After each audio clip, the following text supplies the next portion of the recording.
আসসালামু আলাইকুম দর্শক মণ্ডলী এবং বন্ধুরা, আপনারা কেমন আছেন? চলুন আজ ফের নতুন একটি রেসিপি নিয়ে চলে এলাম। আমি আপনাদের কথা দিচ্ছি, এই রেসিপিটা আপনি ইউটিউবে কোথাওই পাবেন না। মুরগির কিমা দিয়ে আলু দিয়ে রান্না। তো দেখুন, আমি এখানে মুরগির ব্রেস্ট পিসটা নিয়েছি, পুরো হাড় ছাড়া।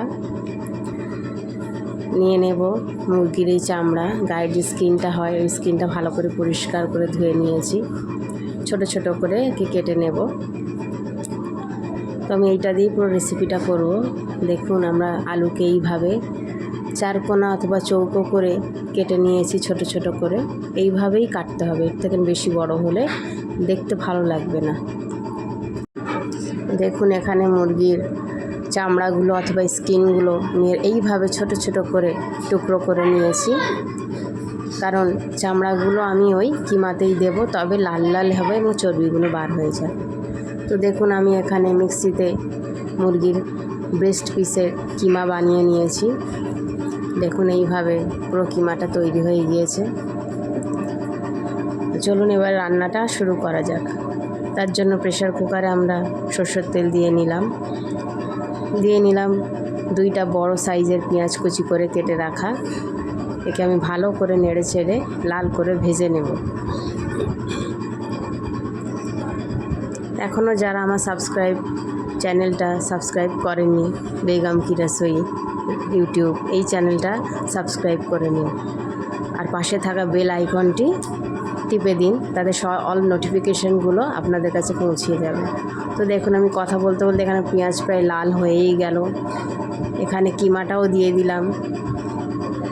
কিমাটা এবার আমি ভালো করে নাড়াচাড়া করে লাল করে নেব। দেখুন, এবার ঠুকে ঠুকে ভালো করে একটু ভেঙে ভেঙে নিতে হবে, কারণ কিমা জড়িয়ে যায়। দেখুন, আমি একটি নাকড়ির সাহায্যে ভালো করে ঠুকে ঠুকে ভাজা ভাজা করে নিচ্ছি কিমাটাকে। একটু সময় ধরে করতে হবে। দেখুন, এখানে মুরগির কিমাটা প্রায় ভাজা ভাজা হয়েই গেছে।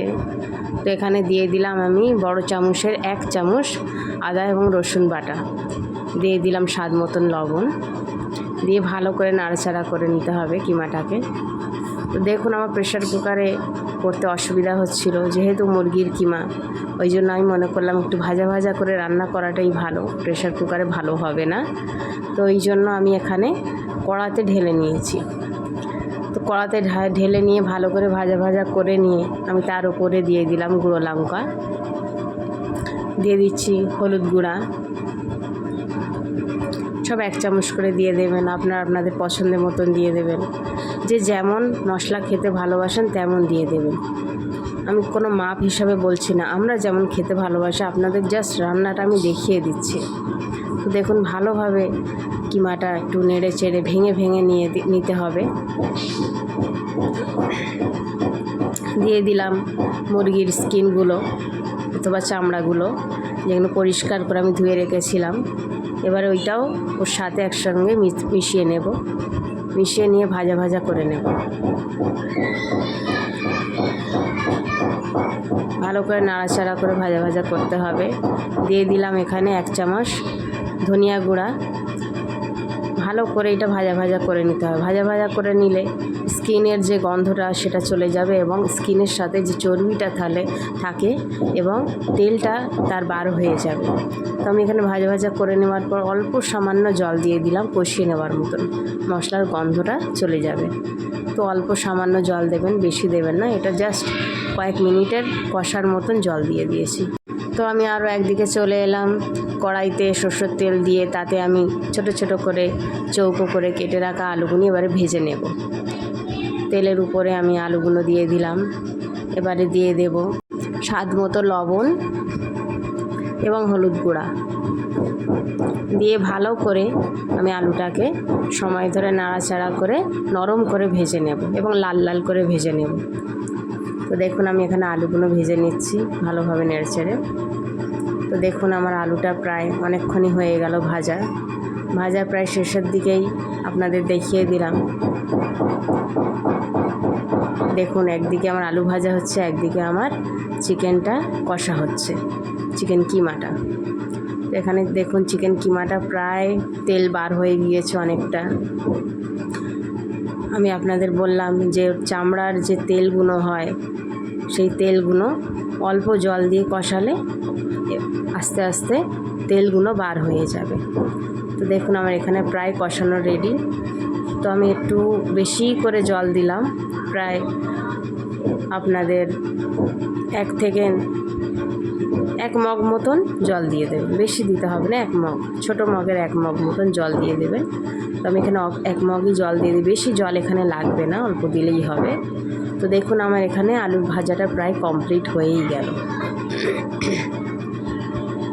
কিমাটাও এখানে ফুটছে। আমি আপনাদের ভিডিওটা ফাস্ট টুলার ভালো করে দেখিয়ে দিচ্ছি, আপনারা দেখলে এতে সুবিধা হবে আপনাদের, এক সাইডে আলু ভেজে নেওয়া এবং এক সাইডে কিমা তৈরি করা। তো দেখুন আমার তেলগুলো প্রায় বুজবুজ করছে উপরটায়, আপনারা দেখতেই পাচ্ছেন তেল উঠে এসছে, মানে আমার কিমাটা প্রায় কষানো রেডি। তো দেখুন আমি এখানে কেটে রাখা টমেটোগুলি দিয়ে দেব। এখানে আমি 2টো বড় বড় টমেটো নিয়ে এসেছিলাম। টমেটোটা আপনারা দিতেও পারেন অথবা নাও দিতে পারেন, এটা আপনাদের ব্যাপার। টমেটোটা দিলে কারুর শরীরের পক্ষে ক্ষতি, কারুর শরীরের পক্ষে ভালো। তো যাদের ক্ষতি আছে তার স্কিপ করে দেবেন, টমেটোটা দেবেন না।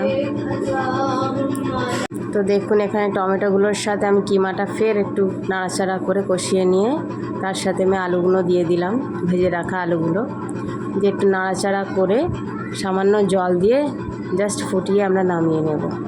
দেখুন আমরা ভালো করে কষিয়ে নিচ্ছি। টমেটোটার সাথে ভালো করে নেড়ে চেড়ে লাল করে একটু কষিয়ে নিতে হবে, এতে টমেটোগুলো একটু নরমও হয়ে যাবে এবং সফট হয়ে যাবে।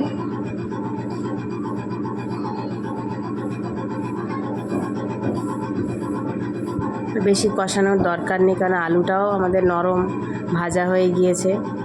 তো দেখুন আমি টমেটোগুলো দিয়ে নাড়াচাড়া করে অল্প জল দিয়ে দিলাম। এখানেও আমি ছোটো মগের 1 মগ মতন জল দিয়ে দিলাম। এবারে আমি হালকা নাড়াচাড়া করে নিয়ে আমি চাপা দিয়ে 10 মিনিটের মতন ফুটিয়ে নেব।